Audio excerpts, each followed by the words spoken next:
नमस्कार दोस्तों, सर जी क्लासेस में आपका स्वागत है। तो हम लोग इकोनॉमिक्स और मार्केटिंग का क्लास कर रहे थे और देखिए अभी तक जितने भी लेक्चर्स हमने इसका कवर किया हुआ है तो इसका हमने अलग से प्लेलिस्ट बना दिया है। तो आप लोग डिस्क्रिप्शन बॉक्स में जाना, वहाँ पे आपको इसका लिंक मिल जाएगा। और देखिए इसके पहले भी जो है हिस्ट्री ऑफ इंडियन रेलवे का जो है आपका क्लास, इसका हमने पूरा कंप्लीट करा दिया है।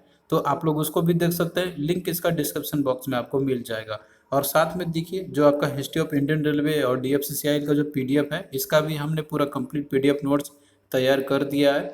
और इसमें जो है आपको पूरे कंप्लीट नोट्स आपको मिल जाएंगे। जितने भी लेक्चर्स हमने पढ़ाए हुए वो तो है ही, इसके साथ में आपका जो प्रीवियस ईयर क्वेश्चन है तो वो भी हमने ऐड किया हुआ है।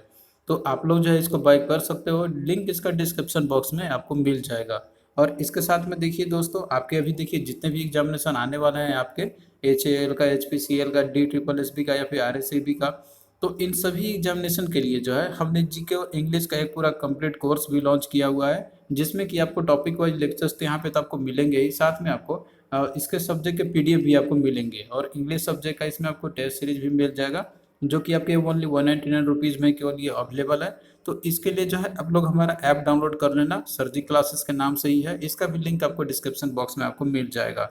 और देखिए जो आप लोग ऐप को लॉगिन कीजिएगा रजिस्ट्रेशन करने के बाद, तो आपको इस तरीके का इंटरफेस यहाँ पे मिलेगा। फिर आपको जो है स्टोर सेक्शन में जाना है। यहाँ पे जाने के बाद जो है आप लोगों को कोर्स दिख जाएगा और आप लोग जो है फिर कंटेंट में जाना, कोर्स को बाई करने के बाद तो यहाँ पे आपको सारे जो है पीडीएफ और जो भी लेक्चर्स है वो आपको मिल जाएंगे। तो आप लोग अगर एक कॉम्प्रिहेंसिव वे में तैयार करना चाहते हैं इंग्लिश और जीके का, जो कि आपका ये काफ़ी वेटेज रहता है, तो आप लोग जो है इससे तैयारी कर सकते हो। तो लिंक इसका डिस्क्रिप्शन बॉक्स में दिया हुआ है ऐप का। तो देखिए प्रीवियस क्लास में जो है हमने माइक्रो इकोनॉमिक्स का जो पोर्शन है वो हम लोग कवर कर रहे थे, जिसमें कि हमने मार्केट एंड इट्स फॉर्म्स के बारे में हमने स्टडी किया था।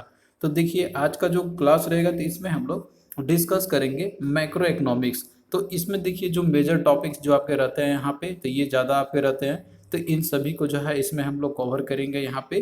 तो देखिए जो मैक्रो इकोनॉमिक्स है आपका, तो ये जो है इसका सबसे सिंपल लैंग्वेज में यदि बात किया जाए, मतलब अगर वर्ड का अगर इसका देखा जाए इसका मतलब क्या आता है, तो इसमें देखिए मैक्रो वर्ड है आपका।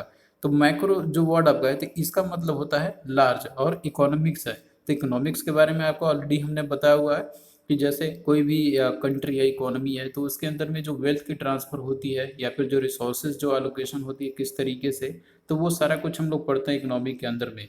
तो अब यहाँ पे बात करते हैं हम लोग माइक्रो इकोनॉमिक्स का। तो इसका मतलब है कि ऐसा इकोनॉमी जो सिस्टम होंगे जहाँ पे एक लार्ज लेवल पे जो स्टडी करते हैं हम लोग किसी भी चीज़ के बारे में। यहाँ पे आपका हो सकता है कि जैसे जीडीपी की बात करें हम लोग, इसके अलावा जो एक्सपोर्ट इंपोर्ट की बात करते हैं हम लोग, नेशनल इनकम की बात करते हैं, तो ये सारा कुछ जो है आपका यहाँ पे मैक्रो इकोनॉमिक्स के अंदर में आ जाता है, जो कि ये ब्रॉड स्केल पे पढ़ा जाता है।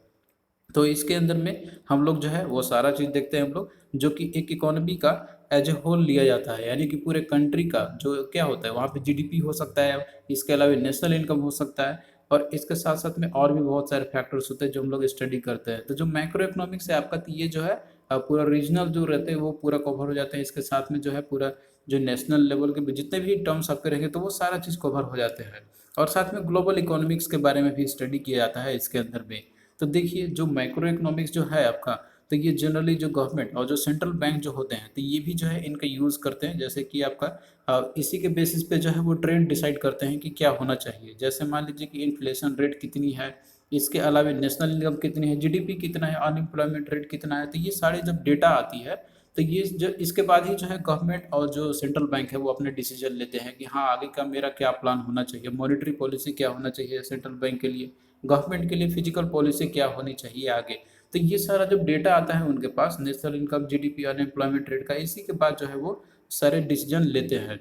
तो मैक्रो इकोनॉमिक्स के अंदर में ये सारा चीज़ पढ़ा जाता है आपका, inflation, national income, GDP, unemployment rate. तो ये सारा कुछ जो है हम लोग भी यहाँ पे डिस्कस करेंगे। जो इम्पोर्टेंट टॉपिक है उसको तो हम लोग यहाँ पे करेंगे ही करेंगे अच्छे से। तो सबसे पहले देखिए यहाँ पे टर्म आपका इन्फ्लेशन का, जो कि आपका काफ़ी इंपॉर्टेंट है। और इन्फ्लेशन ये क्या है आपको जो है इसको अच्छे से समझना होगा, और इस पे क्वेश्चन भी आपका आता है। तो देखिए इन्फ्लेशन का अगर इकोनॉमिक्स के टर्म्स में यदि हम बात करते हैं यहाँ पे, तो ये जो है आपका होता है कि जैसे कोई भी गुड्स और सर्विसेज जो होते हैं आपके, तो उसमें अगर मान लीजिए कि अगर इंक्रीमेंट होते ही रह रहे हैं, यानी कि सस्टेन इंक्रीमेंट अगर उसके प्राइसेस में होते रहते हैं, वो चाहे आपका गुड्स हो या फिर सर्विसेज हो, कोई भी इकोनॉमी के अंदर में एक एक एक टाइम पीरियड के अंदर में, ऐसा नहीं कि आज बढ़ा तो कल घट गया, ऐसा नहीं, मतलब एक पीरियड ऑफ टाइम में अगर कोई भी गुड्स और सर्विसेज है उसका प्राइस अगर जो है सस्टेनली इंक्रीज करते ही रह रहा है, तो इस टर्म के लिए बोलते हैं हम लोग इन्फ्लेशन, मतलब कि वहाँ पे क्या है, इन्फ्लेशन है। तो सिंपल से बात है इसका यहाँ पर आपका कि जनरली प्राइस लेवल अगर इंक्रीज करता है, जो प्राइस लेवल है किसी भी गुड्स और सर्विसेज का अगर वो इंक्रीज करेगा, तो अब मान लीजिए यहाँ पे क्या होगा, कंडीशन एक ऐसा आएगा यहाँ पे कि जो गुड्स और सर्विसेज जो होंगे यहाँ पे वो क्या होंगे, बहुत ही कम होंगे, क्योंकि प्राइस इंक्रीज कब करती है, जब डिमांड ज़्यादा रहता है लेकिन सप्लाई कम होती है। तो इस कारण से क्या होगा वहाँ पे कि जो प्राइस है उसका वो इंक्रीमेंट करता रहेगा। तो अब उसके बाद दूसरा रीजन ये भी होता है कि आखिर जो है ये इसकी दाम क्यों बढ़ रहा है, तो यहाँ पे दूसरा कारण ये भी रहता है कि जैसे करेंसी जो रहता है आपका, मतलब कि जो पैसे जो रहते हैं मार्केट में वो बहुत ज़्यादा हो जाते हैं, बहुत ज़्यादा लिक्विडेशन हो जाती है, मतलब लिक्विडेट हो जाते हैं पैसा यहाँ पर आपके। तो उसके चलते क्या होता है यहाँ पर कि जो आरबीआई है तो वो अपना टूल्स अपनाती है कि हम इसको कैसे कम करें। तो रीजन यहाँ पे बाद में हम लोग डिस्कस करेंगे कि कैसे कंट्रोल किया था यहाँ पे, लेकिन इन्फ्लेशन कब अराइज होती है कि अगर मान लीजिए बहुत ज़्यादा पैसा अगर मार्केट में इनफ्लो हो जाती है बैंकों के द्वारा, तो ये उस कारण से इन्फ्लेशन आ जाती है, क्योंकि लोगों के पास पैसे हैं खरीदने के लिए लेकिन जो गुड्स और सर्विसेज है उनकी सप्लाई उतनी नहीं है, तो इस कारण से प्राइस लेवल में इंक्रीज होते ही रहती है। तो इसी टर्म्स को बोलते हैं हम लोग इन्फ्लेशन। तो सिंपल सी बात है कि जो इन्फ्लेशन है तो ये अफेक्ट किसको करेगा, जाहिर सी बात है कि जिसके पास पैसे होंगे तो वो तो कर ही लेंगे, मतलब अपना तो खर्चा चला ही लेंगे अपना किसी तरीके से, लेकिन जो गरीब लोग होते हैं तो वो जो है उनके पास जो परचेजिंग पावर पैरिटी जो रहती है तो वो क्या होगा, कम हो जाएगा, यानी कि उनके पास पैसे ही नहीं रहेंगे खरीदने के लिए, लेकिन जो और जो लोग अमीर लोग रहेंगे तो उनके पास तो रहेगा ही रहेगा। और इसके साथ में पैसे का फ्लो अगर मार्केट में ज़्यादा होता भी है अब मतलब बैंकों के द्वारा, तो वो देखिए लिमिटेड हैंड्स के हाथ में ही रहते हैं, मतलब जो पुअर होते हैं तो उनके पास उतना नहीं आता है। तो बाकी जो प्राइस है तो वो इंक्रीज करेगा ही, क्योंकि सप्लाई कम है, दूसरे रीजन है सप्लाई कम होने का।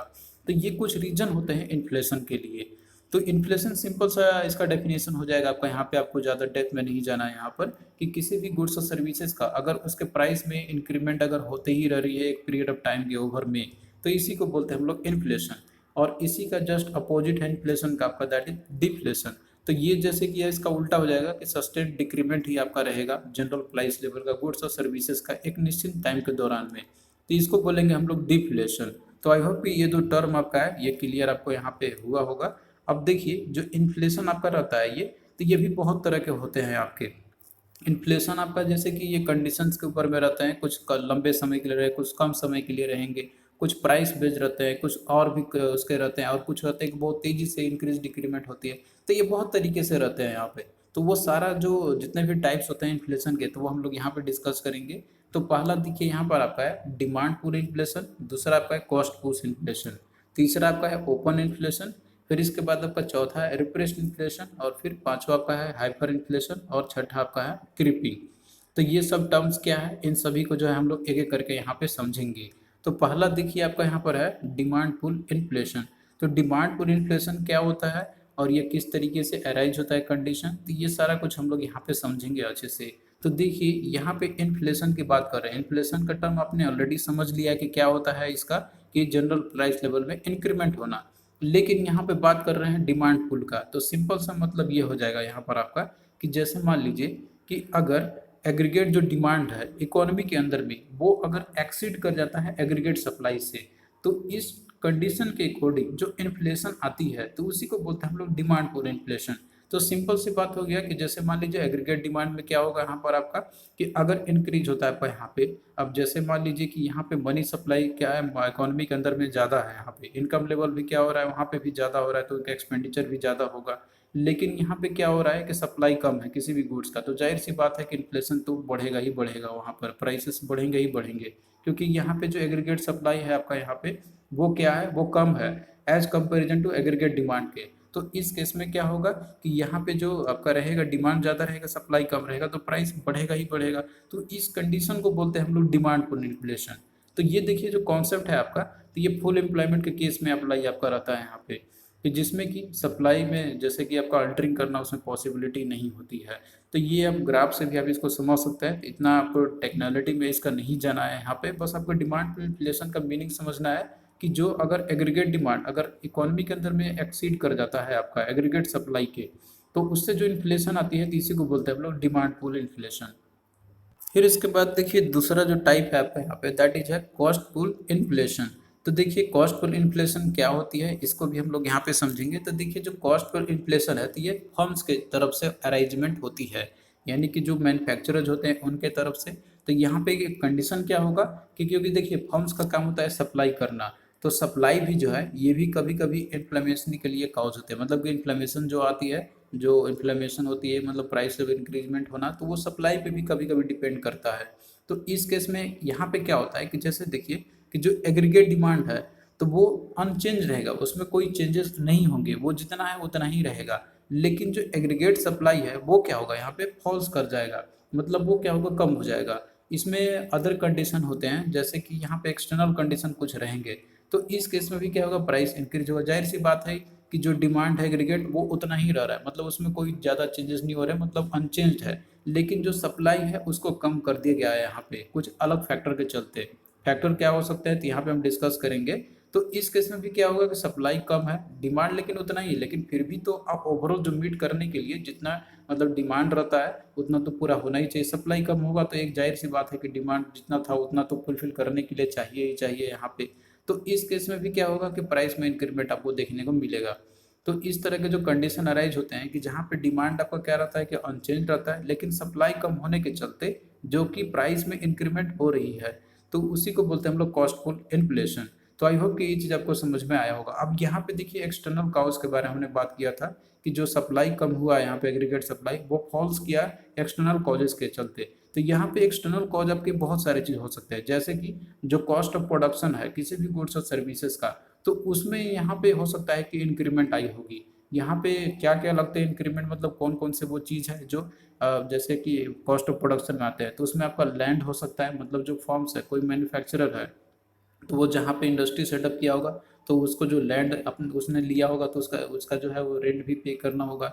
इसके साथ में जो लेबर्स है, तो जो लेबर्स होते हैं तो उनको भी पे करना रहता है यहाँ पे।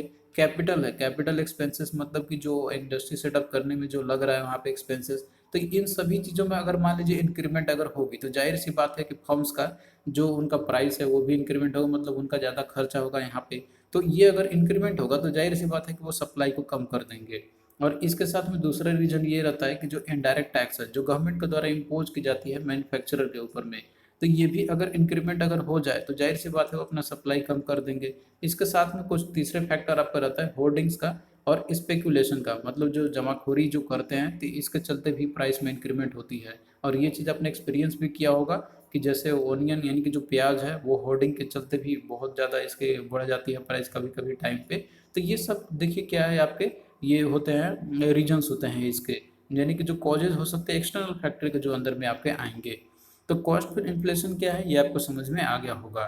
फिर इसके बाद देखिए अगला टाइप का इन्फ्लेशन है तो वो है ओपन इन्फ्लेशन। तो देखिए जो ओपन इन्फ्लेशन आपका रहता है तो ये सबसे सिंपलेस्ट फॉर्म होता है इन्फ्लेशन का, जिसमें कि जो प्राइस लेवल है जो राइज करता है ये कंटिन्यूसली राइज जो करता ही है, लेकिन ये जो है विजिबल रहता है लोगों के लिए, मतलब लोग जो है वो आराम से इसको देख सकते हैं, इजिली देख सकते हैं कि हाँ इन्फ्लेशन है। और बाकी देखिए कभी इन्फ्लेशन आती है तो आपको थोड़ा सा में भी हो सकता है कि इन्फ्लेशन तो है लेकिन दिखता नहीं है एक्चुअली में। तो वो चीज़ आपका जो है ये इसके कंपैरिजन में क्या है यहाँ पे आपका डिफरेंट है, मतलब ओपन जो इन्फ्लेशन रहेगा तो ये जो है दिखेगा आपको कि हाँ एक्चुअली में प्राइस बढ़ गया है, आपने एक्सपीरियंस भी किया होगा। तो इस तरह के जो इन्फ्लेशन होते हैं तो उसको बोलते हैं हम लोग ओपन इन्फ्लेशन। और इसके साथ में जो है आप लोग इसको देख भी सकते हैं कि मतलब जो एनुअल जो रेट रहता है तो वो इंक्रीमेंट होता ही रहता है आपके प्राइस लेवल में। फिर इसके बाद देखिए अगला आपका यहाँ पे है रिप्रेस्ड इन्फ्लेशन। तो देखिए जो रिप्रेस्ड इन्फ्लेमेशन जो है आपका यहाँ पे, तो इस केस में क्या रहता है कि जहाँ पे अगर एक्सेस डिमांड अगर हो जाती है इकोनॉमी के अंदर में, तो इस तरह के अगर एक्सेस डिमांड रहेगा तो उस केस में भी क्या होगा कि जो प्राइस है गुड्स और सर्विसेज का उसमें भी इंक्रीमेंट होगा यहाँ पे।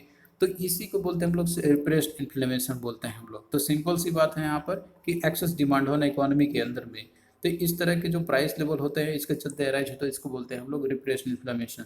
तो देखिए ये जो है गवर्नमेंट के कंट्रोल में ये रह सकता है यहाँ पे, यानी कि जो रिप्रेसिव मेजर वो ले सकती है, जैसे प्राइस कंट्रोल करके या फिर राशनिंग करके राशन प्रोवाइड करके भी वो कर सकती है यहाँ पर आपका, जैसे कि एक्सेस डिमांड जो है वो इंक्रीज ना हो, इसके चलते प्राइस में इंक्रीमेंट ना हो। फिर इसके बाद देखिए अगला जो टाइप है वो है हाइपर इन्फ्लेशन। तो देखिए ये टर्म काफ़ी आसान है, हाइपर हाइपर टेंशन आपने सुना होगा, मतलब कि जो अचानक से किसी का बढ़ जाता है बीपी उसका, तो उसको बोलते हैं हम लोग हाइपरटेंशन। तो यहाँ पे हाइपर इन्फ्लेशन भी वही कंडीशन है। यहाँ पे देखिए क्या होगा कि हाइपर इन्फ्लेशन में के अंदर में इसमें जो प्राइस लेवल है तो वो जो है बहुत ही एक रैपिड रेट के साथ में इंक्रीमेंट होगा, यानी कि बहुत तेजी के साथ में एक ही दिन में आपको पता चलेगा कि आज जैसे 10 रुपये है तो शाम होते होते जो है वो 50 रुपये हो गए। तो ये क्या हो रहा है, एक रैपिड रेट के साथ में हो रहा है, तो इसी को बोलते हैं हम लोग हाइपर इन्फ्लेशन। तो इसमें जो है प्राइस का जो इंक्रीमेंट जो होती है तो ये आपको आवरली बेसिस पे देखने को मिलेगा। तो इसमें क्या होगा यहाँ पे कि इससे जो है इकोनॉमी के अंदर में पैनिक सिचुएशन भी आती है और इसे डिमोनेटाइजेशन करने के भी चांसेस होते हैं कि हाँ कर दिया जाए तो बेटर कंट्रोल में आ जाएगा। तो हाइपर इन्फ्लेशन जो है तो ये काफ़ी एक थोड़ा सा एक चिंताजनक चीज़ होता है इकोनॉमी के लिए। तो आई होप कि ये टर्म समझ में आया होगा आपको। मतलब कि जो इंक्रीजली होता है आपका रैपिड रेट के साथ में जो इंक्रीज होती है प्राइस लेवल का, इसको बोलते हैं हम लोग हाइपर इन्फ्लेशन। फिर इसके बाद आपका है क्रीपिंग इन्फ्लेशन है। तो क्रीपिंग इन्फ्लेशन देखिए इसमें क्या होता है, यहाँ पे देखिए क्रिपलिंग का मतलब रहता है कि धीरे धीरे चाल जो होता है। तो यही चीज़ आप यहाँ पे भी इसको रिलेट करके समझ सकते हैं बहुत ही आसानी से। तो इसका मतलब यह है कि जो प्राइस लेवल है गुड्स और सर्विसेज का वो इंक्रीज तो करेगा, लेकिन वो जो है बहुत ही स्लोली इंक्रीज करेगा एक एक्सटेंडेड पीरियड ऑफ टाइम के ओवर में। तो इसको बोलते हैं हम लोग क्रीपिंग इन्फ्लेशन। तो आपको बस देखिए वर्ड पे ध्यान रखना है, यहाँ पे क्या है एक्चुअली में इसका उसी को आपको समझना है। तो बाकी आप लोग इसका आराम से समझ सकते हैं कि एक्चुअली में ये क्या होगा। फिर इसके बाद देखिए अगला आपका है मॉडरेट इन्फ्लेशन। तो मॉडरेट इन्फ्लेशन के अंदर में यहाँ पे जो प्राइस जो होगा आपका तो उसमें देखिए जो राइज आपका रहता है, यहाँ पे प्राइस राइज का जो लेवल जो रहता है तो वो आपका ना तो उतना फास्ट होगा और ना ही उतना स्लो आपका होगा, एक मॉडरेट में रहेगा। तो इसी को बोलते हैं हम लोग मॉडरेट इन्फ्लेशन। तो आप लोग वर्ड से ही इसको समझ सकते हैं इजिली। फिर अगला देखिए जो टाइप आपका है वो है स्टैगफ्लेशन है। तो देखिए ये जो है आपका अलग टर्म है, यहाँ पे इसको भी आपको अच्छे से समझना होगा।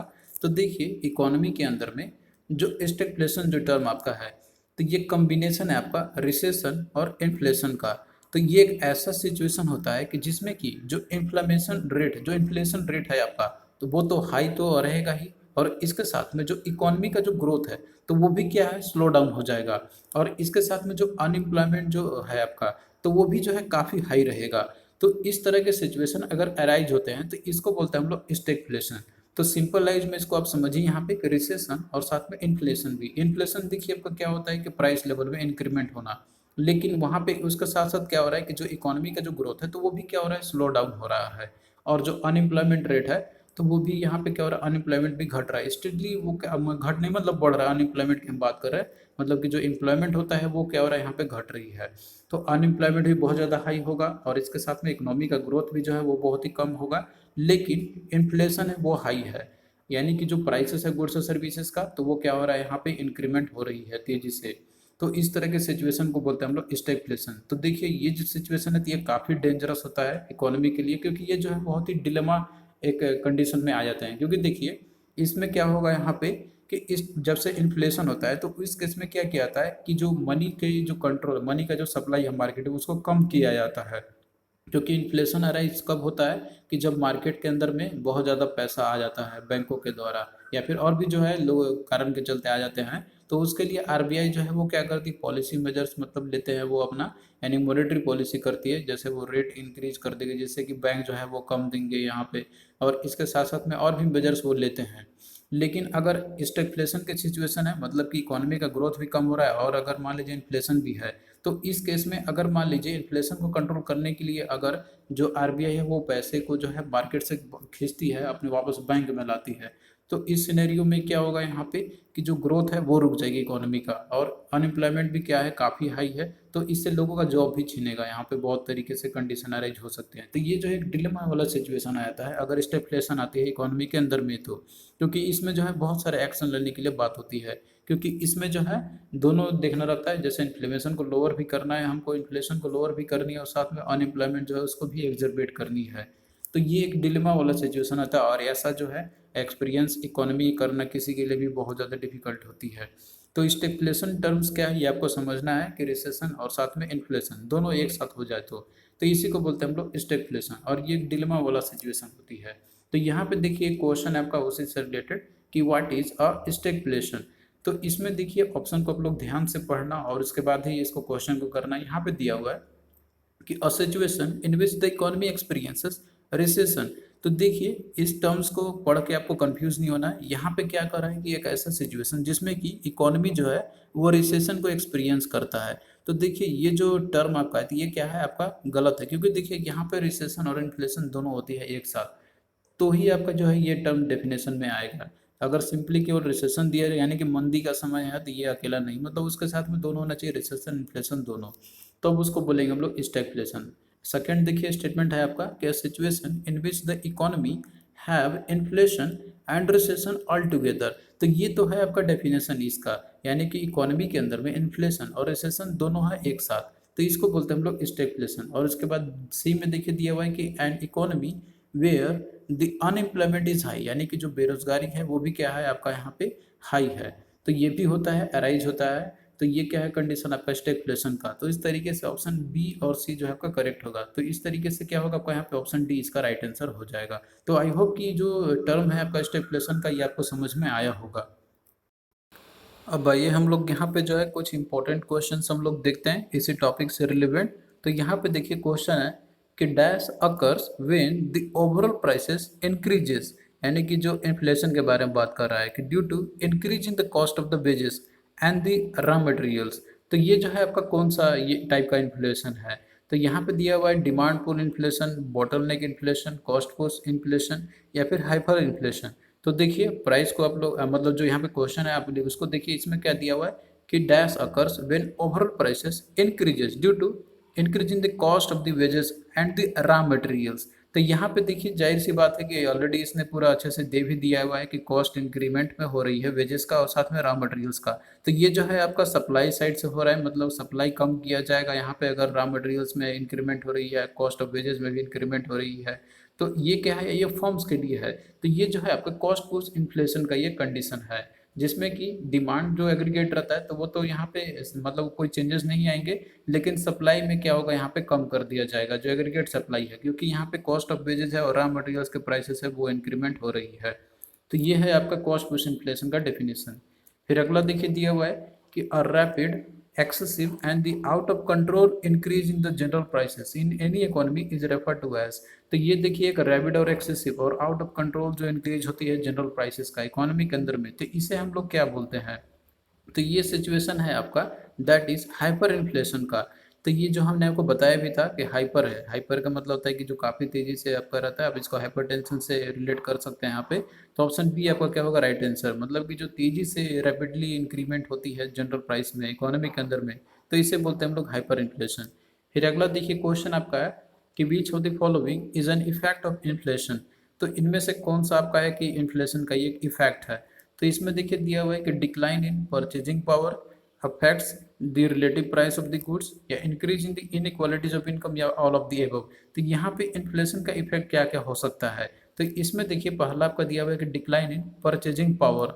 तो देखिए जो परचेजिंग पावर होती है इन्फ्लेशन के अंदर में, तो ये जो है आपका ये भी हो सकता है कंडीशन, क्योंकि देखिए परचेजिंग पावर जो है आपका, तो ये बहुत से इंडिविजुअल्स के लिए होंगे, जैसे कोई अगर पुअर पीपुल होंगे तो उनका जो है यहाँ पे डिक्रीज तो कर जाएगा, लेकिन जो अमीर लोग होते हैं तो उनका जो देखिए परचेजिंग पावर रहेगा तो वो तो उनका उस समय रहता ही है, तभी तो कंडीशन ये अराइज हो रहा है यहाँ पे।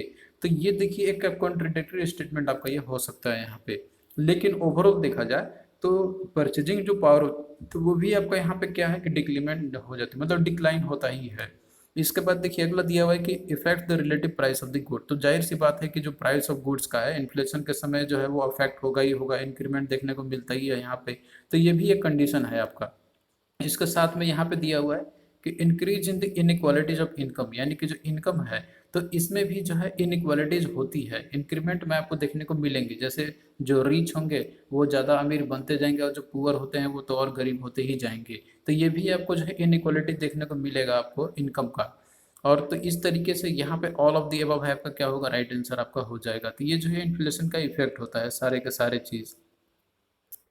अब यहाँ पे देखिए हम जो है देखेंगे इन्फ्लेशन का क्या क्या इफेक्ट होता है, तो ये चीज़ जो है आपके लिए काफ़ी इंपॉर्टेंट है समझना इसको।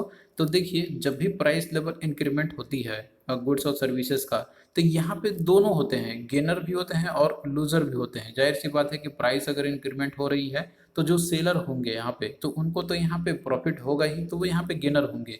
तो इसमें लूजर भी होंगे जो लोग खरीद रहे होंगे यहाँ पे, या फिर और भी बहुत सारे जो हैं उनको लॉस होती है। तो इसमें जो है हम लोग इवेलुएट करके देखेंगे हम लोग यहाँ पे इन्फ्लेशन का किस तरीके से जो है किसको क्या इफेक्ट पड़ती है। तो देखिए जो पॉजिटिव इफेक्ट्स है तो ये इसका क्या होता है, इन्फ्लेशन का किसको किसको इसमें बेनिफिट मिलता है यहाँ पे। तो पहले है बोरोवर्स। तो देखिए जो बोरो करते हैं, बोरोवर्स मतलब कि जो पैसे जो लेते हैं जैसे बैंकों से हो गया या फिर और जो होते हैं उस समय, तो उनको जो है पहले जो रेट था उनका तो मे भी हो सकता है कि कम रेट में मिला होगा, और इन्फ्लेशन के समय क्या हो रहा है यहाँ पे कि जो पैसा है बहुत ज़्यादा मार्केट में आ जाती है, तो उनके पास जो पैसे रहेंगे तो वो क्या है कि काफ़ी रहेंगे, मतलब कम रेट में लिया हुआ रहेगा। और जब इन्फ्लेशन आता है तो आप देखते होंगे कि उस समय जो है जो है बढ़ा दी जाती है। तो ये कंडीशन में बोरोवर जो होते हैं तो उनको गेन होती है। और दूसरा आपका यहाँ पे है कि क्रेडिटर यानी कि जो क्रेडिट करते हैं पैसे को, तो उनके ऊपर में यहाँ पे नेगेटिव इफेक्ट्स होगा, तो उनको जो है हर्ट होगा, मतलब उन्होंने जो है कम रेट पे दिया होगा और इन्फ्लेशन के समय रेट काफ़ी हाई होता है तो जाहिर सी बात है उनको कम मिलेगा। तो इस समय क्रेडिटर्स को यहाँ पे दिक्कत होती है, मतलब उनके पास जो है इफेक्ट होगा, उनको इफेक्ट होता है इन्फ्लेशन के समय, लेकिन जो बोरोवर्स होते हैं इसमें गेनिंग करते हैं। फिर इसके साथ में देखिए जो इकोनॉमी है, इकोनॉमिक रिसेशन जो रहता है यानी कि जो मंदी जो आती है इकोनॉमी के अंदर में, मंदी किस कारण से आती है, इसमें बहुत सारे रीजंस होते हैं कि इसमें देखिए पैसे की कमी होना इकोनॉमी के अंदर में, और भी बहुत सारे फैक्टर्स होते हैं तो उसके चलते मंदी आ जाती है। लेकिन जब इन्फ्लेशन अगर ज़्यादा होता है तो उस समय मार्केट में ज़्यादा पैसा रहता है, तो ये जो है आपका इकोनॉमिक में जो रिसेशन आती है तो उसको कम करने में ये मदद करती है। तो ये तो एक पॉजिटिव इफेक्ट्स है इसका इन्फ्लेशन का ज़्यादा होने का। फिर इसके बाद देखिए दूसरा आपका दिया हुआ है कि इन्वेस्टमेंट में इंक्रीज कर सकता है, क्योंकि देखिए मार्केट में अगर पैसा ज़्यादा रहेंगे, मतलब ज़्यादा अगर फ्लो है, इनकम का पैसे का ज़्यादा फ्लो है, तो इससे इन्वेस्टमेंट में भी इंक्रीज किया जा सकता है। तो ये सारे पॉजिटिव इफेक्ट्स है। लेकिन नेगेटिव इफेक्ट्स में यहाँ पे क्या होगा कि देखिए जब प्राइसेस इंक्रीमेंट होती है किसी भी गुड्स और सर्विसेज का, तो यहाँ पे जो है केस होता है होर्डिंग्स का, यानी कि जमाखोरी का जो है तो ये बढ़ने लगते हैं, क्योंकि देखिए बहुत से लोग जो होते हैं, जो सेलर होते हैं, तो अगर प्राइस इंक्रीमेंट होती तो आप देखते होंगे कि वो जो है होर्डिंग करना शुरू कर देते कि हम इकट्ठा करते हैं और महंगा होगा तब जाके हम बाहर निकालेंगे और महंगे रेट पे बेचेंगे। तो ये एक केस अराइज होता है आपका नेगेटिव इफेक्ट्स के अंदर में आएगा आपका इन्फ्लेशन के समय में। और क्रेडिटर्स हर्ट होंगे ही, जो आपको हमने ऑलरेडी बता दिया यहाँ पे। और इसके साथ में जो फिक्स्ड इनकम के जो रेसिपेंट जो ग्रुप होते हैं, जो पर्सन होते हैं जिनको फिक्स्ड इनकम मिलती है, तो उनको यहाँ पे काफ़ी नुकसान होगा, क्योंकि देखिए इन्फ्लेशन में प्राइस बढ़ रही है गुड्स और सर्विसेज का, लेकिन उनका इनकम जो है तो वो फिक्स है, तो जाहिर सी बात है उनको नुकसान होगा ही, उनको ज़्यादा पे करना होगा, जिससे कि उनका सेविंग है तो वो भी कम हो जाएगा।